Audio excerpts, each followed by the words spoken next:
Just kind of recap on some of the accountability that I use. So obviously the first one is the day in the life. I call it the day in the life. And so what that is that the lender and or agent writes out what the day looks like for them from the time they wake up to the time they go to bed. And they write out every hour what they do. And if they say, well, I don't do a lot of real estate, I don't care. I just want to see every hour, what does that look like? Because I want to see what time they wake up.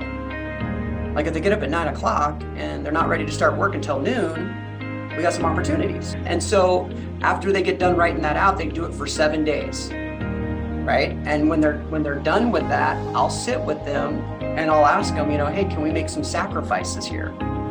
Can we sacrifice some sleep to get up at 5 so you can go to the gym and be home by like 6:30, right? Because we know when we should be working is at 8 a.m., not at 1 o'clock.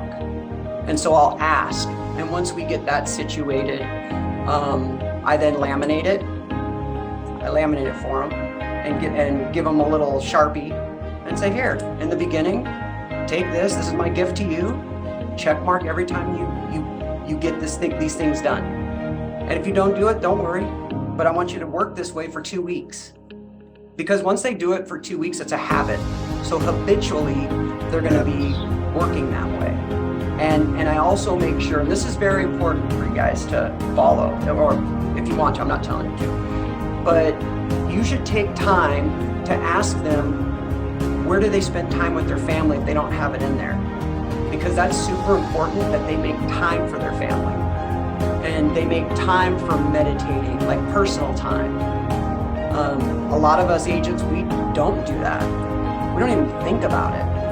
And that was one of the things when I started changing my thought process and the way I work, transactionally to relationship-based, where I was really focusing on time for myself, either to meditate or just to like zone out for an hour, but then quality time with family, and making that time so I'm fully engaged and my phone's down away and I'm not looking at it, right? Because it's disrespectful to your family or friends or whoever you're with, but highly focused on the family like I would be when I'm at work, right? So I think that's a big thing that we miss and that we don't focus on with our teams and even with ourselves.